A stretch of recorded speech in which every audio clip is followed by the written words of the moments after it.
আসসালামু আলাইকুম। সবাইকে স্বাগত জানাচ্ছি আমাদের হাতে থাকা সর্বশেষ আন্তর্জাতিক সংবাদে। আপনাদের সাথে আছি আমি আফনান করিম। ইসলামাবাদ হাইকোর্টে পিটিআই প্রতিষ্ঠাতা ইমরান খানের প্যারোলে মুক্তির আবেদন দাখিল করা হয়েছে।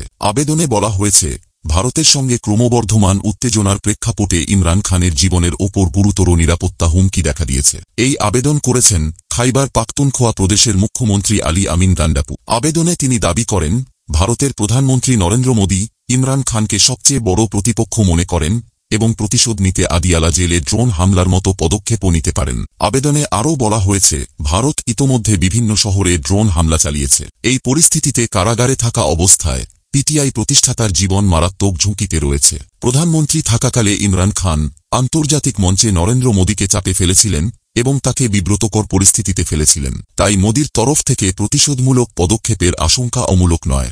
রাজনৈতিক উদ্দেশ্য প্রণোদিত মামলায় দীর্ঘমেয়াদী কারাবাস ইমরান খানের মৌলিক অধিকার লঙ্ঘনের শামিল বলে এতে উল্লেখ করে বলা হয়, যদি কারাবন্দির স্বাস্থ্য বা নিরাপত্তা হুমকির মধ্যে পড়ে তাহলে সংবিধানে ও কারাবিধিতে প্যারোলে মুক্তির বিধান রয়েছে। আবেদনে ইমরান খানের কারাবন্দী অবস্থায় শৃঙ্খলাপূর্ণ আচরণের কথাও উল্লেখ করা হয়েছে। বলা হয়েছে, তিনি কোনো কারাবিধি লঙ্ঘন করেননি। দিন দিন তার স্বাস্থ্যের অবনতি ঘটছে। পাঞ্জাব স্বরাষ্ট্র দপ্তরে এ বিষয়ে আনুষ্ঠানিকভাবে আবেদন করা হলেও এখনও কোনো পদক্ষেপ নেওয়া হয়নি। আবেদনে সংবিধান, আন্তর্জাতিক আইনি নজির এবং কারাবিধির বিভিন্ন ধারা তুলে ধরে আদালতের কাছে ইমরান খানকে প্যারোলে মুক্তি দেওয়ার অনুরোধ জানানো হয়েছে। এদিকে ভারতের জম্মু ও কাশ্মীর রাজ্যের জম্মু সীমান্ত দিয়ে অনুপ্রবেশের সময় 7 জনকে হত্যা করেছে ভারতের সীমান্তরক্ষী বাহিনী বিএসএফ। বৃহস্পতিবার জম্মুর সাম্বা এলাকায় ঘটেছে এই ঘটনা। এক বিবৃতিতে ভারতের সীমান্তরক্ষী বাহিনী জানিয়েছে, বৃহস্পতিবার রাতে সাম্বার সীমান্ত ক্রসিংয়ের কাছে গুলি ছোড়া শুরু করে পাকিস্তানের সীমান্তরক্ষী বাহিনী রেঞ্জার্সের সদস্যরা। পাল্টায় বিএসএফের সদস্যরাও গুলি ছুড়তে থাকেন। এই গুলি বিনিময়ের ফাঁকেই সীমান্ত দিয়ে বেশ কয়েকজন পাকিস্তানি নাগরিককে জম্মুতে ঢোকানোর চেষ্টা করে রেঞ্জার্স। বিষয়টি টের পেয়ে অনুপ্রবেশকারীদের লক্ষ্য করে গুলি ছোড়া শুরু বিএসএফ জওয়ানরা। বেশিরভাগ অনুপ্রবেশকারী পালাতে সক্ষম হলেও 7 জন নিহত হন। প্রসঙ্গত, বৃহস্পতিবার রাতে জম্মুসহ ভারত পাকিস্তানের সীমান্তবর্তী বিভিন্ন শহরে ড্রোন হামলা চালিয়েছে পাকিস্তানের সেনাবাহিনী। ভারতের প্রতিরক্ষা বাহিনীর কর্মকর্তারা জানিয়েছেন, জম্মু ও কাশ্মীরের জম্মু, পাঠানকোট, উধমপুর, রাজস্থান, গুজরাট ও পাঞ্জাবে ড্রোন হামলা চালিয়েছে পাকিস্তান। তবে এতে ক্ষয়ক্ষতির কোনো ঘটনা ঘটেনি, কারণ লক্ষ্যবস্তুতে আঘাত হানার আগেই সেগুলো ধ্বংস করতে সক্ষম হয়েছে ভারতের সেনাবাহিনী। অন্যদিকে ভারত ও পাকিস্তানের নিজেদের মধ্যকার উত্তেজনা নামিয়ে আনা উচিত বলে মন্তব্য করছেন মার্কিন ভাইস প্রেসিডেন্ট জেডি ভ্যান্স। তিনি বলেছেন, যুক্তরাষ্ট্র এই পারমাণবিক শক্তিধর 2 এশীয় প্রতিবেশীকে নিয়ন্ত্রণ করে না এবং তাদের মধ্যে যুদ্ধ মোটেও আমাদের দেখার বিষয় নয়। ভ্যান্স বলেন, আমরা চাই যত দ্রুত সম্ভব এই পরিস্থিতি শান্ত হোক, তবে এই দেশগুলোকে আমরা নিয়ন্ত্রণ করতে পারি না।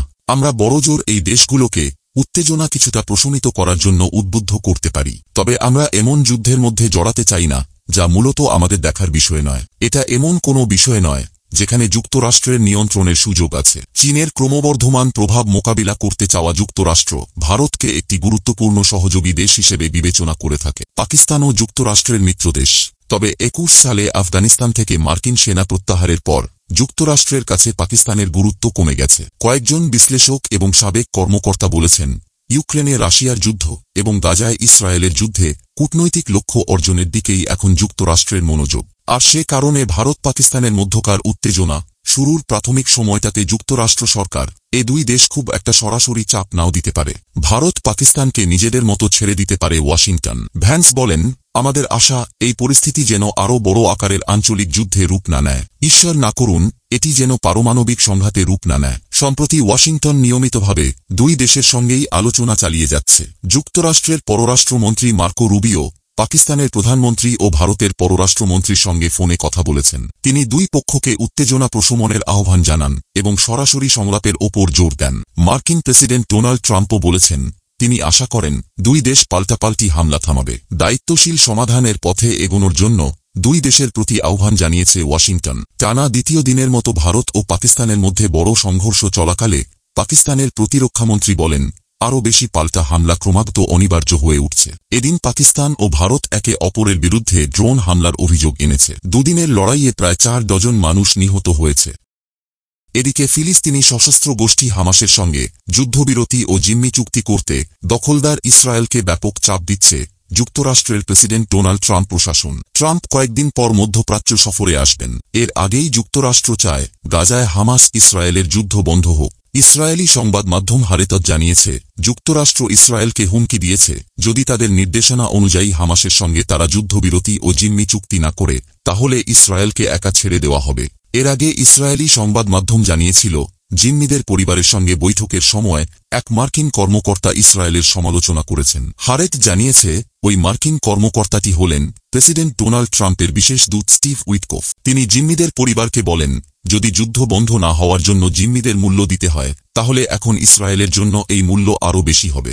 এটি শুধুমাত্র জিম্মিদের ক্ষেত্রে নয়। উইটকফ আরও জানান, সৌদি আরবের সঙ্গে কূটনৈতিক সম্পর্ক গড়ার সুযোগ হাতছাড়া করেছে ইসরায়েল। কারণ এখন যুক্তরাষ্ট্র সৌদির সঙ্গে যে পারমাণবিক চুক্তি করতে চাচ্ছে, সেটিতে ইসরায়েলের সঙ্গে সেদির কূটনৈতিক সম্পর্ক স্থাপনের শর্ত আর দিচ্ছে না ট্রাম্প প্রশাসন। উইটকফ বলেন, যদি ইসরায়েল তার সজ্ঞানে না ফেরে, তাহলে সুযোগ হাতছাড়া করার মূল্য আরও বেশি হবে। হারেত জানিয়েছে, নেতানিয়াহু সরকারের সমালোচনা করে স্টিভ উইটকফ যে বক্তব্য দিয়েছেন, সেটি তিনিই সংবাদ মাধ্যমে ফাঁস করার জন্য বলেছেন। তবে উইটকফের দপ্তর হারেতজের এ প্রতিবেদনের সত্যতা অস্বীকার করেছে। তারা বলেছে, যুদ্ধবিরতি চুক্তি করার জন্য ইসরায়েলকে কোনো চাপ তিনি দিচ্ছেন না।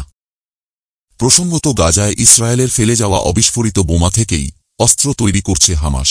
এমনটাই দাবি করেছে ইসরায়েলের শীর্ষ ইংরেজি দৈনিক হারেজ। ইসরায়েলি সামরিক ঘাঁটিগুলোর দুর্বল নিরাপত্তার সুযোগ নিয়ে বহু অস্ত্র হামাসের হাতে পৌঁছেছে বলে একটি নিরাপত্তা প্রতিবেদনে জানা গেছে। সংবাদ মাধ্যমটির প্রতিবেদনে বলা হয়েছে, ইসরায়েলি বাহিনীর নিক্ষেপ করা প্রায় ৩,০০০ অবিস্ফোরিত বোমা বর্তমানে হামাসের সামরিক শাখা আল কাসাম ব্রিগেডের দখলে রয়েছে। সেগুলো দিয়ে তৈরি হচ্ছে ইম্প্রোভাইজড এক্সপ্লোসিভ ডিভাইস।